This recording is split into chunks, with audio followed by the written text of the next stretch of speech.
In this video, we're playing a game called Marvel Rivals while answering your money questions. You guys had some awesome questions this time around, so I hope you enjoy, but most importantly, I hope you learned something. Ryan's 19 in school. Is it worth it to invest time into learning day trading? No, no, no, no, no. Is it worth it to get a part-time job and start investing into a low-cost index fund within something like a Roth IRA? 1000% yes. Even Warren Buffett, the guy who's worth billions and billions and billions and billions and billions and billions and billions of dollars, also recommends that. Dave Ramsey, Ramit Sethi, everybody. How would you split $100,000 into investments, or would you put it in all at once? So assuming you have money saved for emergencies, assuming you have no credit card debt, if it were me, I would just dump it in all at once. Statistically speaking, lump sum investing, oh shit, outperforms dollar cost averaging.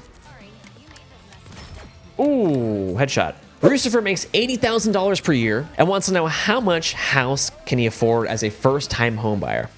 And is 20% down a must? So 20% down is not a requirement, but you have to keep in mind that if you do put less than 20%, you're gonna have to pay something called private mortgage insurance, PMI. So in terms of can you afford it or not, what you can do is run the numbers. You can look up a mortgage calculator, put the cost of the home, how much you're gonna put down. If you put your zip code, it'll roughly calculate property taxes, homeowners insurance, all the stuffs. So if all of that stuff is more than 30% of your monthly income, you can't afford it. So housing costs less than 30%.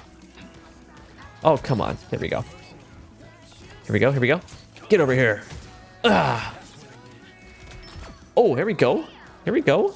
If you were 19 years old, dead broke, what would be the first thing you would do to make your first $10,000? It's gonna sound absolutely bonkers. You ready? You get a part-time job.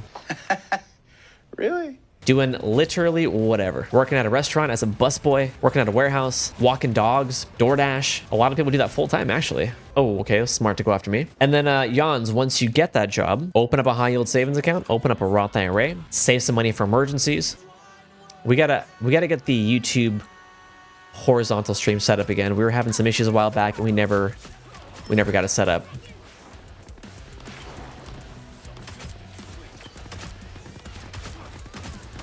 Can we get this damn healer? There we go. There we go.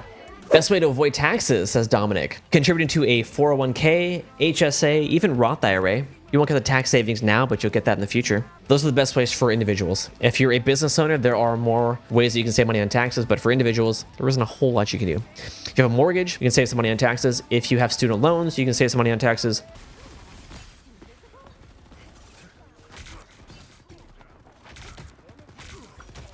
We just keep spanking Punisher. Lease or finance a car? In my opinion, leasing a car is just a bad idea, generally speaking. You want to know the meta for car buying? Buy a car used, pay for it in cash. That's the best way to do it. One of the best feelings, guys, is not having a car payment. Seriously.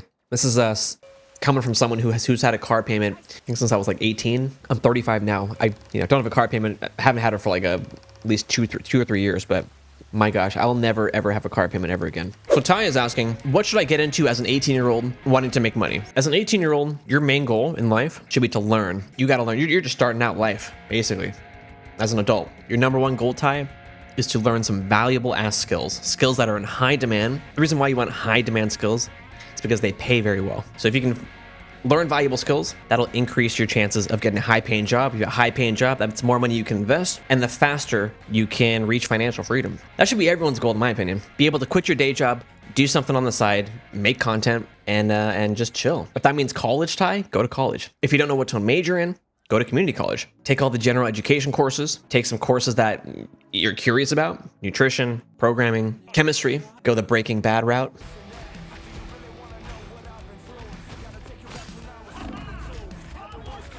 I'm dead. I'm dead. I'm dead.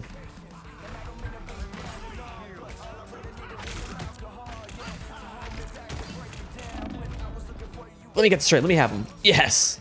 Isaac's asking, difference between trading and investing. Which apps do you recommend to get started? Trading is, I'm going to buy Netflix stock for $100, hoping the price goes up to $105, and I sell it for a profit. And I do that repeatedly throughout the day. It's all about short-term gains. Highly discourage that.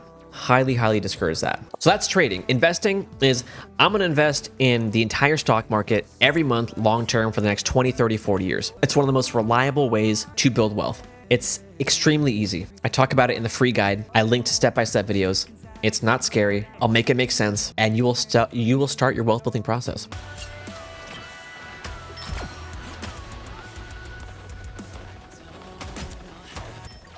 Whoa, whoa, whoa! We're getting some laggy here.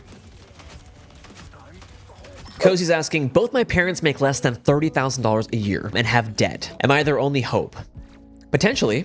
First thing I would do, sit down with them, pull up a Excel spreadsheet, Google Sheets, it's free, write down all of their expenses. Where is their money going? Account for all the money coming in, account for the money going out. That way we can see where we're at. That's step number one. If they don't have money saved for emergencies, step number two, try and save maybe $2,000 for emergencies in a high yield savings. If they have, well, it sounds like they have debt, like you said. If they have credit card debt, we want to be throwing as much spare cash as we possibly can at that credit card debt. Can they pick up a side hustle? Can they cut in other areas? Housing, transportation, food are the highest costs for people. How to make money easy, not hard? My advice is to change your mindset, because easy money doesn't really exist. Easy good money doesn't exist. Making small amounts of easy money, yeah. But if you want to make a lot of money, why on earth would it be easy? Think about it. Everybody and their mothers want easy money. I say chase hard money.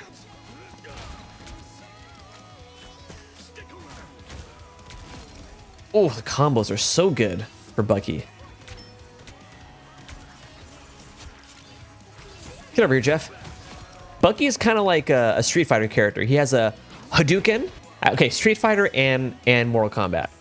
He's got a Hadouken and he has a get over here from Scorpion. So Liz is asking, just curious, what should be a normal amount of money I should have in a regular checking account? So generally speaking, the rule of thumb is to have between 1 and 2 months worth of expenses, generally speaking. The nice thing is a lot of bank accounts these days, at least the one that I use, the online bank, they'll just automatically transfer money from your savings to your checking. No fees, no bullshit. It's just, you never have to worry about, oh, do I have enough in my checking? That is completely gone. Link on my profile for that one. Highly recommend it. If you want your questions answered, join us live on Twitch with the link below, and then watch these videos where I donate to charity every single time I die in Elden Ring.